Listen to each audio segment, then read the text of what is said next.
பாவம் நல்ல மனுஷன் யூட்டா. அவனோட ஒய்ஃப் மாக்கி இறந்ததுக்கு ரொம்பவே மனம் உடைஞ்சு இறந்து போயிட்டான். அப்படின்னு சொல்லிட்டு நம்ம யூட்டா பத்தி பேசிட்டு இருக்காங்க. அப்படின்னா மாக்கி நம்ம யூட்டாக்கு முன்னாடியே இறந்து போயிட்டாங்க.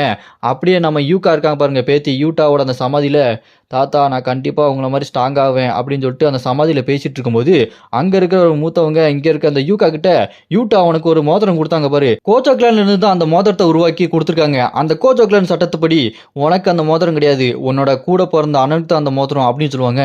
அப்படின்னா இங்க யூகாக்கு ஒரு அண்ணனும் இருக்கான். அவனோட பேரு சுருகி. அவனுக்கு இப்போ 11 வயசு. 1 வயசு தான் வித்தியாசம் இவங்க 2 பேத்துக்குமே.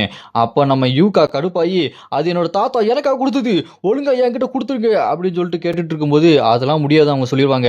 அப்படியே ஸ்ட்ரைட்டா இந்த பக்கம் அவனோட அண்ணன்ட்ட போய் சுருகிட்ட போய், "ஏய் ஒழுங்கா அந்த மோதிரத்த என்ட்ட குடுத்துரு. இல்ல மூஞ்சிலே ஓங்கி குத்திருவேன்டா" அப்படின்னு கைய முறுக்கிட்டு அடிக்கும்போது, அவன் இதெல்லாம் என் தப்பு இல்ல.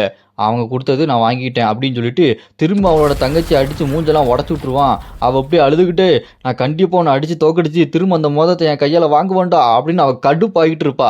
அதோட அந்த ஃபிளாஷ்பேக் முடியுது. இப்ப பிரசன்ட்ல பார்த்தா ஒரு பெரிய பையன் சின்ன பையனும் வீடியோ கேம் விளையாண்டுருக்கானுங்க. அந்த பெரிய பையன் சின்ன பையனை வீடியோ கேம்ல தோக்கடிச்சு கொன்னதுக்கு அப்புறம், "தம்பி நீ செத்துட்டியாப்பா பரவாயில்லையாப்பா" அப்படின்னு கேட்டோன்னே, அதுக்கு அந்த சின்ன பையனும், "கேம் தானே அதுல என்ன செத்து போனா ஒன்றும் பிரச்சனை இல்லை" அப்படின்னு சொன்னோன்னே, அதை கேட்ட அந்த பெரிய பையன், "அப்படியா அப்பனா நீ செத்து போனாலும் அது அந்த அளவுக்கு ஒன்றும் பெரிய பிரச்சனையா இருக்காதுல்ல" அப்படின்னு சொல்லிட்டு அதையும் இதையும் கம்பேர் பண்ணி சைக்கோ மாதிரி பேசிட்டு இருக்கான்.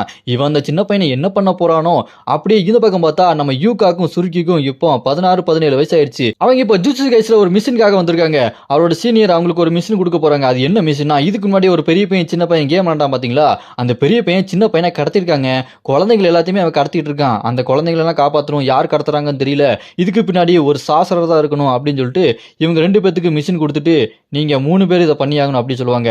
அதை கேட்டு இங்க நம்ம யூகாவும், என்னது 3 பேரா, நாங்க 2 பேர் தானங்க இருக்கோம் அப்படின்னு சொன்னோன்னே, அங்க ஒருத்தன் வருவாங்க. அவன் தாங்க இதுக்கு முன்னாடி ஒரு நெத்திக்கண் இருந்தது பாத்தீங்களா ஏலியனு, அவன் தான் இங்க வரான்.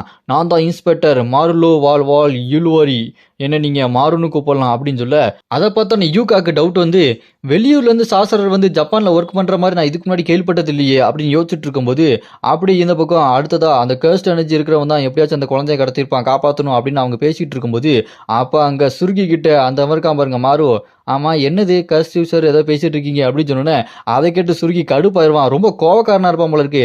ஏங்க யாருங்க இவன், இவனுக்கு ஒண்ணுமே தெரியல, இவனை கூட்டு வச்சுட்டு ஏதோ பேசிட்டு இருக்கீங்களே அப்படின்னு சொல்ல, அதை கேட்ட அந்த சீனியர் ஒன்றும் பேசாம அமைதியா இருந்துட்டு இருப்பாரு.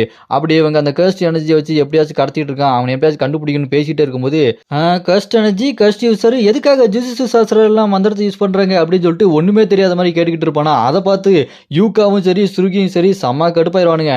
ஏ என்னடா பேசிட்டு இருக்க, யாரா நீ சம்மந்தம் இல்லாம உள்ள வந்து பேசிட்டு இருக்க, என்னங்க இவனுக்கு ஒண்ணுமே தெரியல, இவன் ஒரு மந்திரவாதின்னு சொன்னீங்க, ஆனா இவனுக்கு மந்திரத்தை பத்தி ஒண்ணுமே தெரியல.